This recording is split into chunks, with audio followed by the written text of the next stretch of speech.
K and C words. I see a silent but mighty E at the end of my word kite. That means that I is going to say its long sound. That means it's its own name. Kite. The mighty E doesn't say a word. Blended kite. All right, let's take a look at the word kitten. I noticed there's a double T there. Did you know that that's helping the I stay short?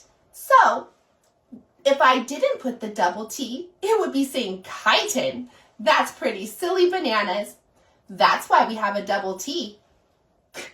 It-ten, blended kitten. All right, let's take a look at our next word. It-d, kid, blended kid. Great work. Let's go to the C side.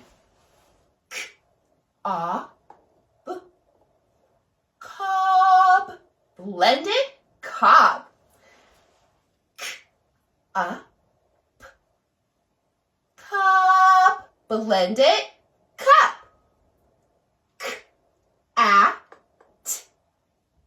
cat, blended cat. Last word. I see a tricky phonics. I see a tricky phonics here. There's an M and a B at the end. The M and the